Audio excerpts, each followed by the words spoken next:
ચલો ભાઈ, સબનસ કિચનમાં આપ સૌનું હાર્દિક સ્વાગત છે। તો આજે શિયાળાની સિઝન આવી ગઈ છે, તો આજે આપણે અડદિયા બનાવવાના છે। તો એના માટે મેં જો અહીંયા 2 ગ્લાસ જેટલું દૂધ લીધું છે ને આ 2 ચમચા આખા મોટા ભરીને ઘી આમાં નાખી દીધું છે અને એનું શેકું ગરમ કરી લીધું છે, જોઈ શકો છો। અને અહીંયા અમે લીધો છે અડદનો લોટ, 2 કિલો અડદનો લોટ છે। તો એ આપણે ચાળી દઈશું સરસ રીતે।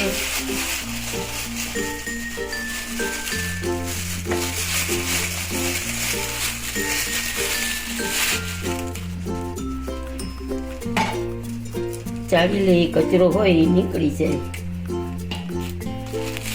જો ગાઈઝ, મેં 2 કિલો અડદનો લોટ છે એ સરસ રીતે ચાળી લીધો છે ઝીણા હાથે। હવે અહીંયા આપણે આ ઘી ને દૂધ ગરમ કર્યું છે એ નાખી અને ધાબો દેવાનું। અડદિયામાં મેઇન વસ્તુ શું છે? ધાબો। ધાબો તો આપવો જ પડે આપણે અડદિયાને, પછી જ અડદિયા શરૂ થાય। તો આપણે એને છે ને 4-5 કલાક માટે તો આપવો જ પડે ધાબો। તમે સવારે દેજો ને સાંજે કરો તો પણ ચાલે। જેમ વધારે વાર રહીએ ને એમ અડદિયા આપણા સરસ થાય, સોફ્ટ અને સ્વાદિષ્ટ। તો હવે આપણે આને હાથેથી જ દેવો પડશે।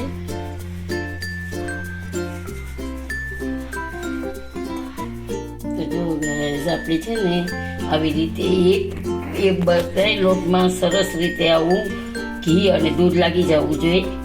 અને તમને ઘટે તો મારે થોડું ઘટ્યું હતું, તો 1 કપ જેટલું મેં દૂધ ને 2 ચમચા ઘી પાછું લીધું હતું। તો તમને કહી દઉં, એટલે ઘટે ને તો પાછું એવું નાખી દેવાનું। પણ આ ટાઈપનું આપણે ધાબાનું બનાવવાનું છે કે આ મુઠ્ઠી વળી જવી જોઈએ આવી રીતે, તો જ ધાબો બધે લાગે। અને હાથથી સરસ રીતે આમ આપણે ચલાવી લેવાનું છે બધું, 2 હાથે મસળી એકદમ, અને એક લોટમાં લાગી જવો જોઈએ આપણું ધાબો। હવે આપણે લાગી ગયો છે બધે, નીચેથી એ લઈ લીધું છે, કોરો લોટ ક્યાંય નથી, જોઈ શકો છો તમે, બધે સરસ લાગી ગયું છે। તો હવે આપણે એને દબાવી દેવાનું છે એક સરસ રીતે હાથેથી, એકદમ તમારામાં તાકાત હોય ને એટલું રીતે દબાવી દેવાનું છે। કારણ કે દાબી દેશું ને એટલે સરસ આપણો ધાબો લાગી જશે। જુઓ, એકદમ સરસ થઈ ગયું છે ને। પછી આપણે આગળની પ્રોસિજર બધી પછી બતાવશું। તો હું આ અત્યારે સવારે લગાવું છું, તો રાત્રે કરીશ, 7-8 વાગે કરીશું। ત્યાં સુધી આપણે આને અડદિયા ધાબાને રાખી મૂકવાનો છે। તો જુઓ તમે, એકદમ સરસ લાગી ગયો છે, હલતોય નથી ને કંઈ દાણો છૂટો નથી। આવી રીતે આપણે દઈ અને ઢાંકી દઈશું। ચાલો ગાઈઝ, આપણે આ ધાબો છે જુઓ એકદમ કઠણ છે। તો હવે આપણે એને આ જે દળવાનું ઝાલ છે ને, મિક્સર ગ્રાઇન્ડ, એમાં આપણે દળવાના ઝાલમાં નાખશું। આપણે પાણીવાળું નહીં, એમને કોરું દળીએ ને એ છે।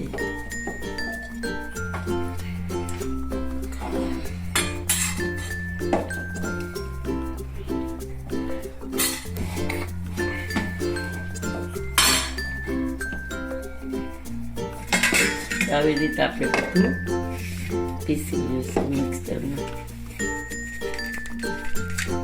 તો જુઓ, આપણે આવી રીતે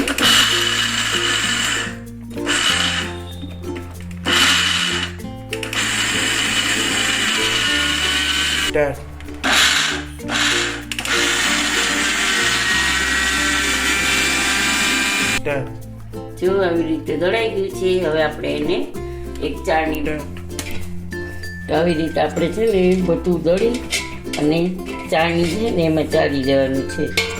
અથવા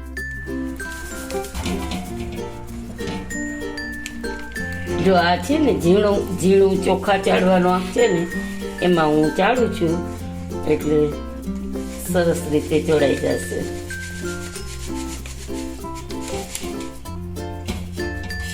હવે આવી રીતે આપણે બધું દળીને ચાળી લેવાનું છે। જો ગાઈસ આપણું જે ચાળી અને તૈયાર કરી લીધું છે અડદનો લોટ. હવે એમાં આપણે ઘી નાખશું.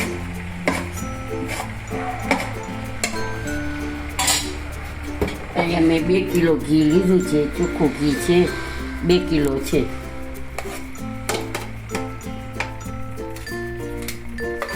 એટલે તમે બધું નાખી દો તો બધું નખાશે, નહીં તો થોડુંક વાટકી, નાની વાટકી જેટલું વધશે. ગળાઈને બહુ ભાવે તો ઉપર થર જોતા હોય તો 2 કિલો નાખી દેવાય, નહીતર 1 વાટકી જેટલું ઘી બચશે. હવે આપણે ગેસ ઓન કરશું અને હવે આપણે ચલાવશું.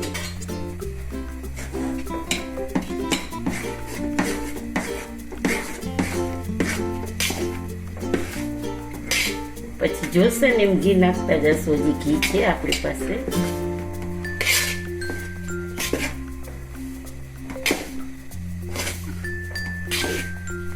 હવે આપણે આમ ચલાવતા જ રહેવાનું છે, છોડવાનું છે જ નહીં. કારણ કે છોડીએ તો આપણો જે લોટ છે એ બેસી જવો ન જોઈએ.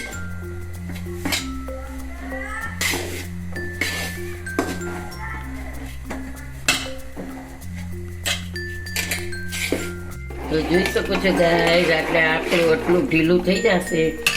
અને 1.5 કિલો ઘીમાં કાંઈ બચ્યું નથી, થોડુંક જ રાખ્યું છે. ત્રાસમાં અને એમાં લગાવવા માટે જ રાખ્યું છે. હવે આપણે આને શેકવાનો છે. હજી બહુ વાર લાગશે શેકાતા, પણ આને એક જ પોઝિશનમાં ફેરવવાનું છે આપણે.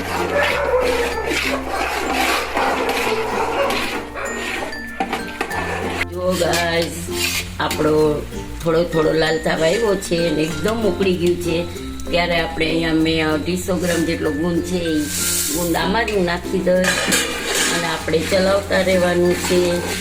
થોડીક વાર થશે ને તો આપણો ગુંદ એકદમ ઉપર સરસ આવી જશે હમણાં તળાઈને. ગેસ તો ફાસ્ટ જ રાખવાનો છે, આપણે ધીરો નથી રાખવાનો.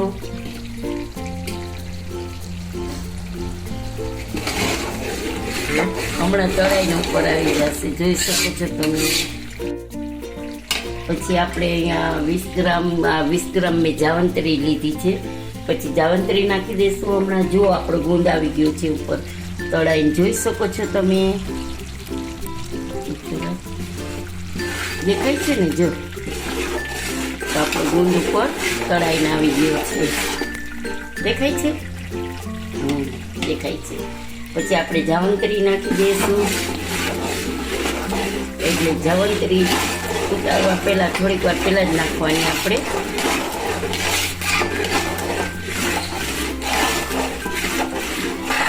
ઓલમોસ્ટ આપણા અડદિયા ખાવા આવ્યા છે. પછી આપણે નીચે ઉતારી અને 2 મિનિટ ઠરવા દેશું. પછી આપણે એમાં ખાંડ નાખવાની રહેશે ગળેલી. ખાંડ મેં લીધી છે 1.5 કિલો.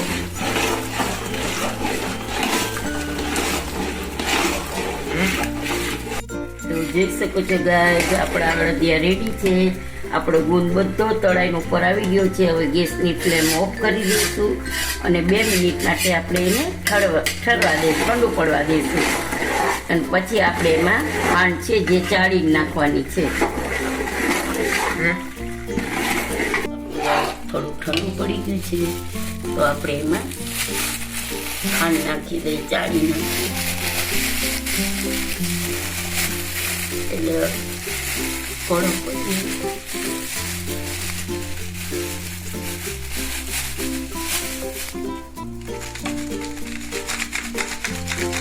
જો ક્યારેક ચોમાસા જેવું હોય ને તો કડક થઈ ગઈ હોય તો આ ઓગળવી મુશ્કેલ થાય. આપણે નરસિંહભાઈ કેવું જોશે,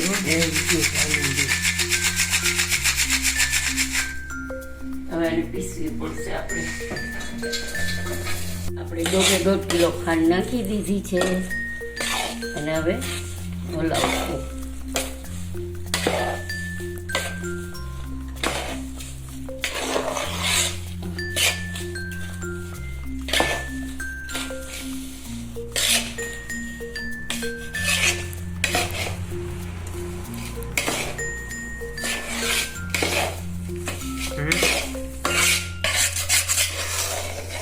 હલાવીને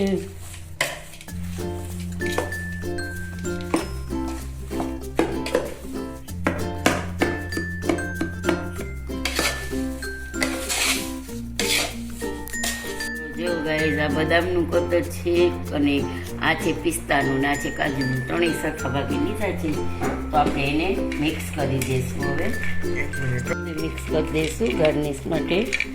તો હવે આપણે નાખી દીધું છે તો ઠરી ગયું છે. તો હવે આપણે ઉપર લેવલ નથી ઉપર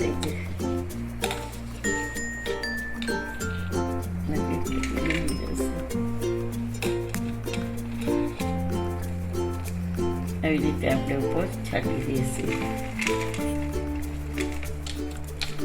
કાજુ બદામ પિસ્તા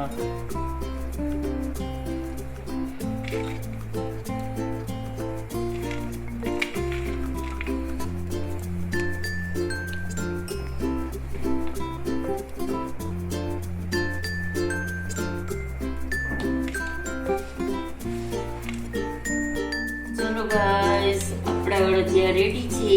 જો તમે હવે ઠંડા પડશે એટલે આપણે એને પીસ કરી લઈશું. ત્યાં સુધી આપણે 6:30 ચાલુ કર્યા હતા તો અત્યારે 6:45 કર્યા હતા તો 7:30 પૂરા થયા. રાઈટ કલાક થઈ, કારણ કે 2 કિલો હતા ને એટલે વાર લાગી. કિલો હોય તો ન વાર લાગે, કલાકમાં થઈ જાય.